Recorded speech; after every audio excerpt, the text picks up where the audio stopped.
All right, let's talk about one of the biggest, boldest gambles in the history of tech. We're diving into Intel's massive $100 billion plan to completely reinvent itself. And believe me, this isn't just about one company.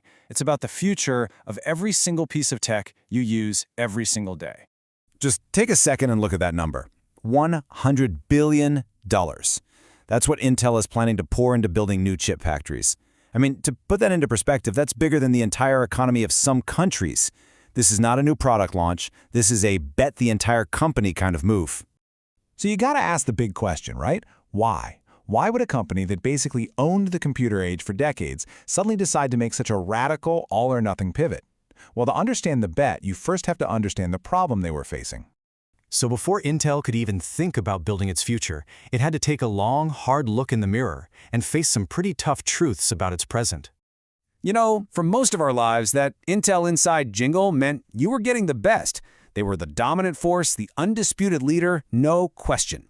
But over the last decade or so, things started to change. The competition didn't just catch up. In a lot of ways, they blew right past them. And this chart, this really tells the story. A Taiwanese company called TSMC is the new king of the hill. They now control over 60% of the entire global market for making chips. They're the ones building the absolute cutting-edge silicon for giants like Apple, Nvidia, and yeah, even for Intel's biggest rival, AMD. And that dominance has created a huge, and I mean huge, problem for the entire world.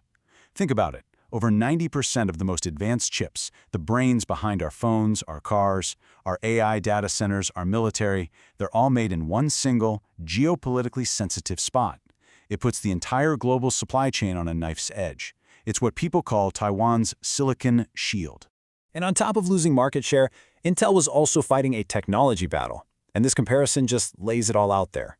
To squeeze out about 40% more performance than its AMD rival, this particular Intel chip has to suck down a staggering 130% more power. They were falling behind on efficiency, which is absolutely critical for, well, everything. So you're faced with all these massive challenges. What do? Well, Intel came up with an equally massive solution. The idea was to stop trying to just beat the competition and instead start building for them. Okay, to really get their new plan, you need to know this one key term, foundry. It's simple, really. A foundry is just a factory for hire. Other companies design the chips, and the foundry actually manufactures them. TSMC is the world's biggest and best foundry, and now Intel wants a piece of that pie. So this is the big shift. This is the whole game changer. Intel is throwing open its factory doors. The new plan is to manufacture chips for anyone who's willing to pay them. And yeah, that could even include their biggest rivals. It's a fundamental move from a closed, we-do-it-all system to a completely open-for-business model. And the plan itself really boils down to three main steps. First, get a whole lot of government support to help cover the insane costs. Second, use that cash to build the most advanced factories, or fabs, on the planet.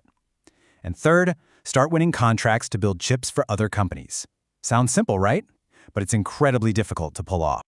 Now, Intel isn't making this $100 billion bet all by itself.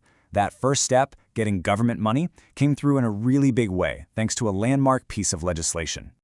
The U.S. government, seeing that huge national security risk of having all the chip production in Taiwan, finally stepped in and passed the CHIPS and Science Act. It's a massive program designed to use tens of billions of dollars to convince companies to build their next-generation factories right here on American soil.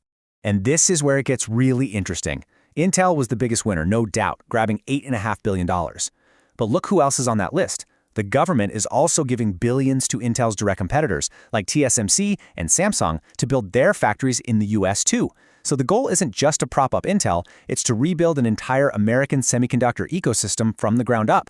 So the money's there, the plan is in motion, everything should be smooth sailing, right? Well, not so fast. This is where the brutal reality of this monumental task really starts to set in. Success is anything but guaranteed. This pretty stark warning comes from the founder of TSMC himself, and it cuts right to the heart of the problem. Building and running these unbelievably complex factories in the United States is just way more expensive than it is in Asia. And let's break down those costs. You've got higher prices for land, for electricity, you've got stricter regulations, all of it adds up. But on top of all that, there's a massive shortage of the skilled workers you need to actually build and run these places. It's already caused major delays for Intel's project in Ohio and TSMC's new plant in Arizona. And this quote, this one is maybe the most sobering of all. It's from an expert who thinks that even when these American factories are finally built, they might always be a step or two behind the absolute cutting edge that's happening in Taiwan. It just shows how hard it is to transfer not just factories, but decades of knowledge and experience. So, as we start to wrap this up, it's pretty clear this is so much more than just a story about a company trying to turn things around. The stakes here are much, much higher than that. The outcome of Intel's huge gamble is going to send ripples across the entire globe. The future of artificial intelligence, which needs an insane amount of computing power, depends on having a stable supply of these chips. National security relies on it. The phone in your pocket, the car you drive, literally everything is connected to this high-stakes game. And so, that brings us to the fundamental $100 billion question that hangs over this entire thing. Intel has the money, they have the plan, and they have the government's backing to build these amazing factories. But, building them is only half the battle. The real test, the ultimate test, is whether they can convince the world's biggest tech companies to trust them with their most precious designs. Will customers choose Intel inside once again?